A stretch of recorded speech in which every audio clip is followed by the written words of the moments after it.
अस्सलाम वालेकुम। आज हम बात करेंगे तकब्बुर के सेकंड लास्ट एपिसोड के बारे में। तो वीडियो शुरू करने से पहले हमारे चैनल को सब्सक्राइब कर लीजिए अगर अभी तक आपने नहीं किया, ताकि हमारी हर न्यू वीडियो आप तक पहुंच सके। यहाँ पर मुकद्दस जैसे ऑफिस में काम कर रही होती है, तभी अरहम और वो एक दूसरे के करीब आने लग जाते हैं कि इतनी देर में आरेस की बातें कर रहे होते हैं सभी। नौरीन आती है और आकर कहती है कि मैं अपनी बहू को लेने आई हूँ, और वैसे भी वो मेरी बहू नहीं बेटी है, मैं घर में थोड़ा सा मिलाद करवा रही हूँ, तो मैंने सोचा है मुकद्दस मेरी थोड़ी सी हेल्प वगैरह कर देगी, और उसके साथ तो मेरे काफ़ी रिश्ते हैं। जब माज ये बात सुनता है तो कहता है आपको पता ही है आरेस का, तो मुकद्दस किस हक से वहाँ पर जा सकती है। लेकिन अपनी मामी के बातों के आगे वो लाजवाब हो जाता है और खैर खामोश हो जाता है। कितनी देर में अमन भी बोलती है और कहती है कि जाहिर बात है कि उसकी मामी भी तो है और वो इसके शोहर का भी घर है, आपको परेशान होने की ज़रूरत नहीं है। इतनी देर में नौरीन लेकर आ जाती है साथ ही उसे, और वो आकर कहती है कि तुम्हें परेशान होने की यहाँ पर बिल्कुल भी ज़रूरत नहीं है। ये बात सुनकर आरेस खामोश हो जाता है। अगली सुबह होती है तो उसकी माँ उसे कहती है कि ये मैंने लिस्ट वगैरह बना दिया है, तो मुकद्दस के साथ जाओ और जाकर सामान वगैरह ले आओ। और साथ ही वो कहती है कि तुम्हारी तबीयत इतनी ख़राब है, मुझे लगता है तुमने अपने टेस्ट वगैरह भी नहीं करवाया, अपने पे ध्यान दो और मुकद्दस तुम्हारे साथ ही जाएगी, ये बात ख़त्म हो गई है। मुकद्दस पहले तो मना करती है और कहती है कि मामी ये खुद ही चले जाएंगे। फिर जब वो देखती है इसकी तबीयत भी ठीक नहीं है तो कहती है कि इन्होंने टेस्ट वगैरह भी नहीं करवाए। कितनी देर में फौजिया कहती है कि मुझे नहीं पता। साथ ही सारे महफिल में बैठे होते हैं कि इतनी देर में वहाँ पर मायरा आती है और आकर आरेस को कहती है कि तुम दोनों एक दूसरे के साथ रहते भी नहीं, अलग अलग रहते हो, तो तुम मुझे छोड़ ही क्यों नहीं देते? तुम्हें पता है ना मैं तुमसे कितनी मोहब्बत करती हूँ। आरेस जब ये बातें सुनता है तो कहता है कि वो तुम्हारी हेडिक नहीं है कि हम दोनों एक दूसरे के साथ रह रहे हैं या नहीं रह रहे, तुम्हें परेशान होने की भी ज़रूरत नहीं है। यहाँ पर उसके सर में फिर से दर्द सा होने लग जाता है और कहता है कि मैं फ़िलहाल किसी से कोई बात नहीं करना चाहता, और वो वहाँ से चला जाता है। जैसे ही अंदर जाता है तो एकदम गिर जाता है। ये बात फौजिया देखकर बहुत परेशान हो जाती है। मुकद्दस भी उसे फ़ौरन आकर पकड़ती है और कहती है कि क्या हो गया है? फौजिया कहती है कि अपना तो बिल्कुल भी ख्याल नहीं रखता है, मैंने इसे कहा भी था कि अपनी दवाई के बारे में ख्याल रखा लगे, लेकिन इसे बिल्कुल फ़िक्र नहीं होती है। कितनी देर में आरेस कहता है कि नहीं मुझे कुछ भी नहीं हुआ, बस थोड़ा सा आराम करूँगा तो ठीक हो जाऊँगा। खैर मुकद्दस उसके साथ जाती है कमरे में और कमरे में नाश्ता भी लेकर जाती है और कहती है कि नाश्ता कर लो। आरेस कहता है कि तुम्हें नाश्ता लाने की क्या ज़रूरत थी, वैसे भी जो कुछ तुमने किया है ना मैं उसे भूल नहीं सकता हूँ, तो इसीलिए ये बात करने की ज़रूरत नहीं है। मुकद्दस से कहती है कि हाँ नाश्ता मैं ना लेकर आती, मायरा भी रुकना चाह रही थी लेकिन मैंने उसे घर जाने दिया।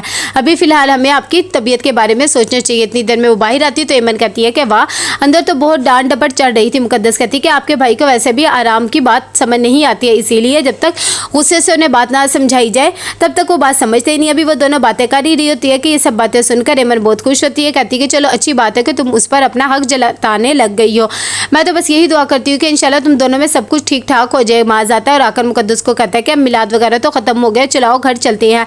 ये बात सुनकर मुकद्दस भी एकदम चुप सी हो जाती है, लेकिन फौजिया आती है और आकर कहती है कि मुकद्दस कहीं भी नहीं जाएगी, वो यहीं पर रहेगी, आखिर को ये इसका घर है, वो अपना घर छोड़कर कैसे जा सकती है। जब ये बात माज सुनता है तो कहता है कि आपको आरेस का पता ही है ना, वो इसे बीवी का दर्जा देता ही नहीं, और वैसे भी उसके मिजाज का सबको पता है, तो मैं नहीं चाहता कि मेरी बहन ये सब कुछ बर्दाश्त करे। लेकिन मुकद्दस अपने भाई को समझाती है और कहती है कि मैं यहीं पे रहूँगी।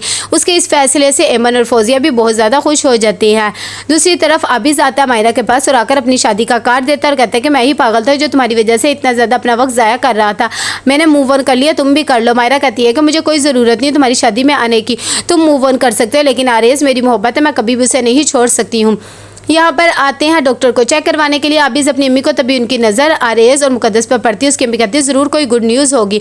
वो भी उन दोनों को देखकर एकदम हैरान हो जाते हैं कि इतनी देर में उमाइमा आती है और आकर बातें सुनाने लग जाती है। मुकद्दस को कहती है कि शुक्र करती हूँ कि तुम्हारी मेरे बेटे के साथ शादी नहीं हुई है, खुद तो तुम खुशियाँ मना रही हो और मेरे बेटे को अपने प्यार के जाल में फंसा के रखा हुआ है।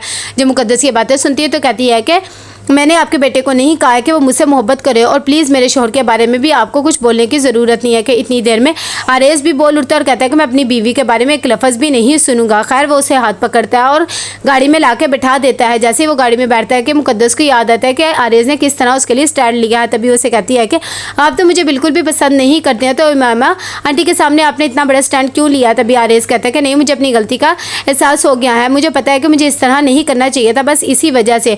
ये बात सुनकर खैर मुकद्दस भी खामोश हो जाती है और दिल में सोचती है कि काश ये मुझे एक दफ़ा रोक ले तो मैं कभी भी ना जाऊँ। खैर वो कह देती कि मुझे आप मेरे घर छोड़ दे के, इतनी देर में उसे घर छोड़ देता है। मुकद्दस दिल में सोच रही होती है कि क्या हो जाता अगर आरेज मुझे एक दफ़ा रोक लेता तो मैं वहीं पर रह जाती और उसके साथ चल जाती। दूसरी तरफ आरेज भी दिल में ये सोचता है कि अगर मैंने नहीं रोका था, तुम ज़बरदस्ती रुक जाती तो सब मामला ठीक हो जाना था। यहाँ पर फौजिया आती है और फौजिया आकर आरेज को समझाती है और कहती है कि तुम्हें मुकद्दस को घर वापस लेकर आना चाहिए, वो तुम्हारी बीवी और ये सब बातें बहुत पुरानी हो चुकी है। आरेज को भी अपनी गलती का एहसास हो जाता है और कहता है कि अम्मी आप बिल्कुल ठीक कह रही हैं, कहीं ना कहीं मैं भी उससे बहुत ज़्यादा मोहब्बत करता हूँ और वो भी मुझसे बहुत मोहब्बत करती है।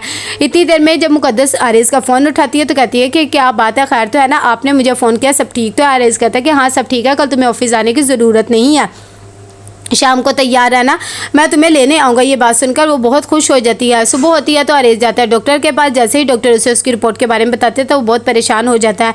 शाम होती है, मुकद्दस तैयार हुई बैठती है, वो उसे फ़ोन पे फ़ोन करती है लेकिन आरेज फ़ोन ही नहीं उठाता। इतनी देर में वो घर पहुँचता है तो उसकी अम्मी कहती है क्या हो गया है, तो मुकद्दस को भी लेने नहीं गए, वो इतनी परेशान हो रही थी, तुम्हें कितने फ़ोन करी थी, ऐसा भी कहाँ बिजी थे कि तुम्हें मुकद्दस को घर लाना याद नहीं रहा, सब ठीक तो है ना, और आज तुम्हारी रिपोर्ट भी आनी थी, क्या बना? आरेज कहता है कि हाँ सब ठीक है, मेरी बस थोड़ी सी तबीयत ख़राब है और वैसे भी मैं बिजी था इसीलिए उसे नहीं ला सका, मुझे आराम की ज़रूरत है। और वो कमरे में चला जाता है।